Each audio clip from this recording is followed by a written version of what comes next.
চট্টগ্রামে আইনজীবী সাইফুল ইসলাম আলিফ হত্যায় ধারালো অস্ত্র হাতে সরাসরি অংশ নেয় 15 জনের একটি দল। তাদের মধ্যে অন্তত 2 জন নিষিদ্ধ ঘোষিত সংগঠন ছাত্রলীগের রাজনীতির সঙ্গে জড়িত।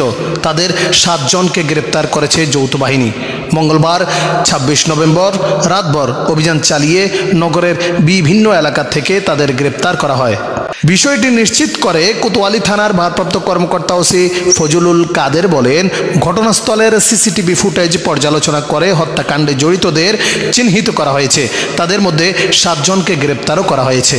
সামাজিক যোগাযোগ মাধ্যমে প্রকাশিত হওয়া একটি ভিডিওতে দেখা যায়, চট্টগ্রাম আদালত ভবনের সামনের রঙ্গন কনভেনশন হলের গলিতে পড়ে থাকা আইনজীবী সাইফুল ইসলাম আলিফকে বেধড়ক মারধর করছে একদল মানুষ। তাদের মধ্যে লাল জামা ও মাথায় হেলমেট পরিধানকারী একজনকে ধারালো অস্ত্র দিয়ে সাইফুলের ঘাড়ে ও পিঠে আঘাত করতে দেখা যায়। নিথর পড়ে থাকা দেহ কয়েকজন ভারী বস্তু দিয়ে আঘাত করে। ভিডিও ও ছবি বিশ্লেষণ করে হত্যার সঙ্গে জড়িত 7 জনের পরিচয় বের করেছে বিশেষ একটি গোয়েন্দা সংস্থা। হত্যাকাণ্ডের ঘটনায় জড়িত 7 জন হলেন বিজিবি ট্রাস্ট ইউনিভার্সিটির LLB-র 36তম ব্যাচের 4th সেমিস্টারের ছাত্র শুভকান্তি দাস, চট্টগ্রামের মেথরপট্টি এলাকার বাসিন্দা সুমন নন্দী, হাজারিগলি এলাকার মৃত মনোরঞ্জন দের ছেলে বিকাশ দে, কোতোয়ালি জলসা মার্কেট এলাকার মৃত সুধীর চক্রবর্তীর ছেলে নারায়ণ চক্রবর্তী ও বন্দরের নিমতলা এলাকার মানিক দের ছেলে মন্টু দে।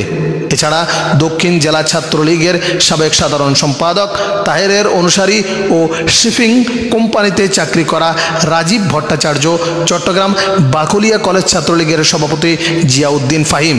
এর মধ্যে তাদের আসামি করে চট্টগ্রাম কোতোয়ালি থানায় মামলার প্রস্তুতি চলছে। সুরতহাল রিপোর্ট তৈরি ও ময়না তদন্তের অংশ নেওয়া একাধিক ব্যক্তি জানিয়েছেন, আইনজীবী সাইফুল ইসলাম আলিফের পিঠে ও ঘাড়ে 2টি ধারালো অস্ত্রের আঘাতের চিহ্ন পাওয়া গেছে। এছাড়া ভারী বস্তুর আঘাতে তার মাথার খুলি ও একটি পা ভেঙে গেছে। এর আগে জাতীয় পতাকার অবমাননার অভিযোগে রাষ্ট্রদ্রোহ মামলায় মঙ্গলবার 26 নভেম্বর চট্টগ্রামে সম্মিলিত সনাতন জাগরণ জোটের মুখপাত্র চিন্ময় কৃষ্ণ দাস ব্রহ্মচারীকে কারাগারে নেওয়ার সময় তার মুক্তির দাবি জানায় ইসকন সমর্থকরা। এ সময় আইন শৃঙ্খলা রক্ষাকারী বাহিনী ও বিক্ষোভকারীদের মধ্যে উত্তেজনা ছড়িয়ে পরে সংঘর্ষ হয়। এই ঘটনায় কয়েকজন আহত হন। আহতদের উদ্ধার করে চট্টগ্রাম মেডিকেল কলেজ হাসপাতালে নেওয়া হয়। সেখানে কর্তব্যরত চিকিৎসকরা আহত শিক্ষানবিশ আইনজীবী সাইফুলকে মৃত ঘোষণা করেন।